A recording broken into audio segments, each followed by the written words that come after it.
what has this journey been like for you? Did you think that I would be sitting here 2 years later next to you? Did you think I would have ever been your boyfriend? What was your first impression of me? Again, we'll elaborate on where we met, but it was at a wrestling show. Like, you met me as Ryan Kidd. You didn't meet me as Alex, which, again, shouldn't be a surprise to the few people that are listening to this as my subscribers. That is my real name. You know what I mean? Like, I am a different person outside the ring, and that's what this podcast is meant to reflect.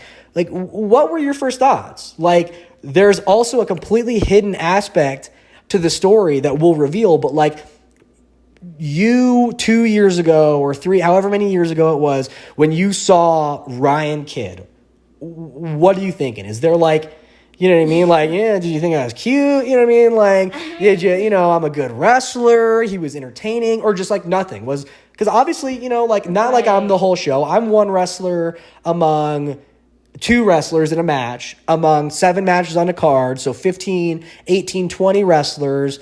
Like, what is going through your mind when... So what I remember when I first saw you, I guess for context for the listeners, we were invited, and I say we because it was a group of us, we were invited to go see a fist combat show because we ran into the promoter at a parade. My roller derby league ran into the Fist Combat TV promoter, and he said, hey, come watch this wrestling show. Like, we really want y'all to go. And all of my teammates, so I wasn't necessarily at the parade, but my teammates were like, oh, you know who's really going to love this? Chicana Heat, which is my roller derby name. So they'd let me know about this wrestling show, and I'm like, all right, cool, I'm totally in. And we get there, and we're heckling, we're having a good time. And I remember I saw you, and your match was the one that stood out the most to me, personally. Because you were doing these, like, high-flying, like, numbers and stuff. And it was more like... You were the only one that was actually doing, like, lucha libre styled wrestling. And I remember I saw you, and my little brother's also a huge wrestling fan as well. So I remember I saw you, and I was like, you know who'd really love to be here? My little brother. And I remember I took pictures and videos of you wrestling, and I sent them to my brother. And I was like, I think you would really like this wrestler, Ryan Kidd.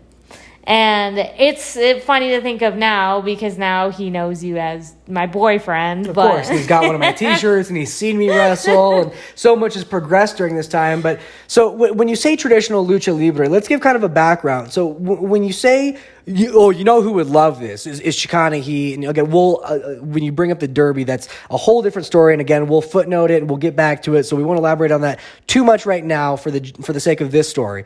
But why would you have loved wrestling? When you talk about your brother loving wrestling, and you talk about even looking at me, and trust me, I love the flattery, I love the compliments, I love all of that. And I know kind of what you're saying, but that's because I've been involved in the business for so long, I've trained for so long, I'm a professional at what I do. But when you say he's doing authentic lucha libre, so when you talk about that, are you a fan of lucha libre? Are you a fan of wrestling? You talk about your brother being a fan of wrestling. How did that bleed over into your world? And why would you have been the person that would have, quote unquote, loved having these tickets or loved to have been at that event?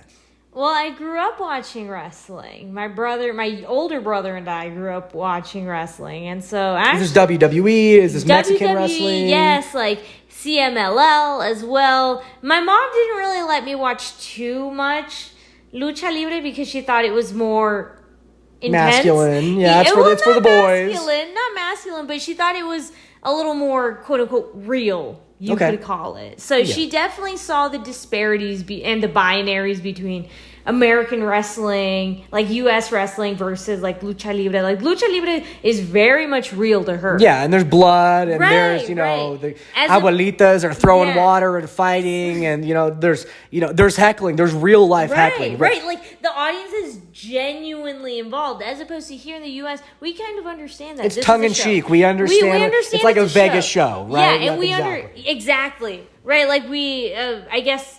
Not to get NSFW, but like a strip show. you know they're performers. Of course. You know they're not. You don't stand a chance. This isn't a real thing. Yeah, they're right? performers. And that's to take nothing away from, of course, we can go on about this all day about the legitimacy of pro wrestling. But as far as your involvement, you kind of grew up on this. So, you're not a diehard fan. There's not posters on your wall. But if someone brought up, kind of the Mount Rushmore of WWE talent and Rey Mysterio and Eddie Guerrero, you talk about your Derby name, Chicana Heat, obviously a play on the Latino heat of Eddie Guerrero. I know I can speak on your behalf for sure about this. He's an inspiration to you, Latin talent like Eddie Guerrero and Selena and, Latin American talent, Mexican American talent that, have transcended, the border, literally the border of entertainment mediums and things like that. And we've become a staple to American culture. Absolutely, yeah. So, that is kind of a, supplements your interest